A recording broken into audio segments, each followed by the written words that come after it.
In the land of Mandinka, where the sun kisses the golden earth, the prophecy was whispered among the elders. A king shall rise, a lion among men, but his journey will be paved with hardship. Long ago, in the kingdom of Mali, King Magan Konfata ruled with wisdom and justice. His kingdom was vast, rich in gold, and blessed with fertile lands. One evening, a mysterious hunter arrived at the palace, eyes glowing with the wisdom of the unseen. He spoke of a prophecy, foretelling that the king's unborn son would rise as the greatest ruler Mali had ever known. This son would be unlike any other, the beacon of hope, a lion among men who would unite the scattered clans and forge an empire. The prophecy both excited and troubled the king. Sogelen, a woman of mystical blood, soon became the chosen wife of the king. Her beauty was not of this world, and her presence commanded respect. Yet, when Sundiata was born, the court's joy turned to dismay. The boy was frail, his legs weak and lifeless. The whisper spread like wildfire, how could a crippled child fulfill the great prophecy? His father, torn between belief and doubt, showered him with love but worried for his future. Meanwhile, Sasouma Barit, the king's first wife, seethed with envy. She desired the throne for her own son, and now, with Sundiata's weakness, she saw an opportunity to strike. Despite his frailty, Sundiata's spirit was unbreakable. He would sit by the great baobab tree, listening to the stories of the elders and watching the warriors train. He longed to run, to fight, to be the ruler his father had envisioned. The people of Mali laughed at his dreams, but deep in his heart he knew he was meant for greatness. Even as a child, he showed the wisdom of a leader, mediating disputes among the palace children and demonstrating a keen understanding of human nature. Though his body was weak, his mind was sharp, and his heart burned with an unyielding fire. When King Magan Konfata passed away, chaos gripped the land. Sasouma wasted no time in consolidating her power. With Sundiata's physical condition as her weapon, she convinced the council that he was unfit to rule. The throne was taken from him, and he, along with his mother and siblings, was cast aside, treated as mere commoners in the palace they once called home. Sundiata endured endless ridicule. He could not walk, and the people sneered, whispering that a cripple could never be a king. But beneath his frail exterior lay the heart of a lion. He listened carefully to the stories of the griots, absorbing the wisdom of past kings and warriors. He learned the ways of leadership, battle, and strategy, even as his body betrayed him. His mother, Sogelen, never lost faith. She told him that true strength lay not in limbs but in spirit. One day, after years of silent endurance, Sundiata grasped a mighty iron rod.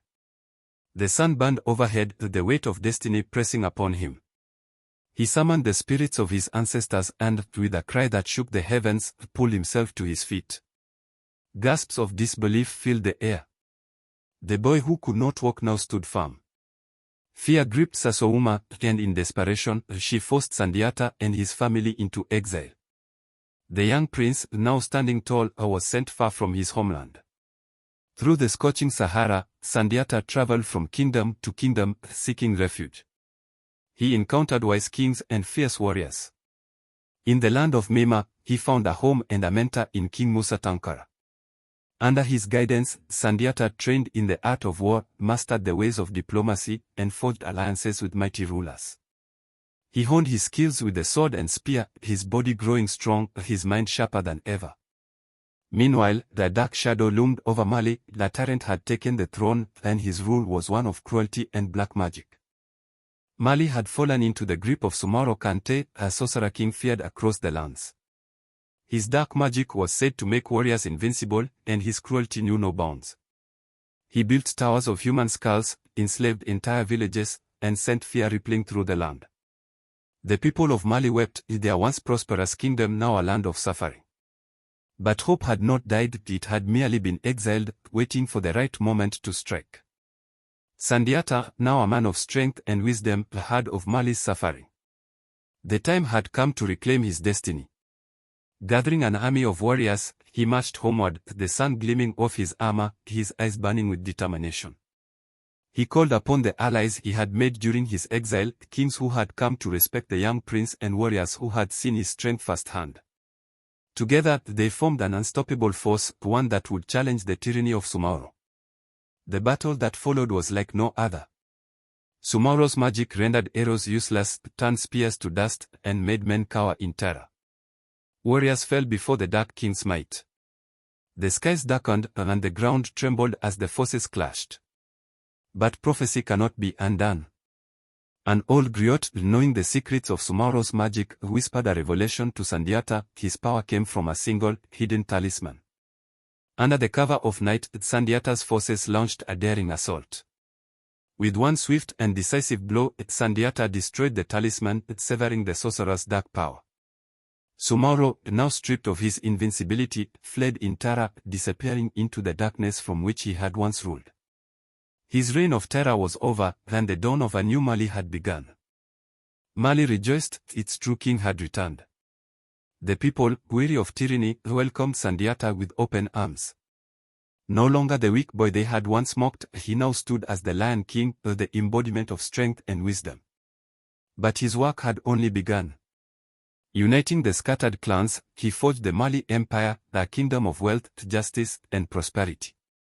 Trade flourished, knowledge spread, and Mali became a beacon of civilization in Africa. Under Sundiata's rule, great cities rose, and justice reigned. He established laws that protected both the powerful and the weak, ensuring that Mali would never fall into darkness again. He crafted a system of governance that allowed local leaders to rule while remaining loyal to the empire, creating stability and unity among the people. His name became legend, carried by the griots through generations. The stars shone brightly over Mali, as if whispering his tale to those willing to listen. And so, the lion who once crawled became the ruler of kings. The land of Mali flourished, and his name, Sundiata Keita, was forever etched in history. But remember, my children, even the weakest can rise if destiny calls their name. And so, the legend of Sundiata Keita was carved into the very fabric of history. His journey was one of struggle, resilience, and triumph, a reminder that destiny bows only to those with the courage to rise. Mali flourished under his rule, its golden age shining as a beacon of African greatness. But the tale of Africa does not end here. There are countless stories waiting to be told, legends waiting to be remembered.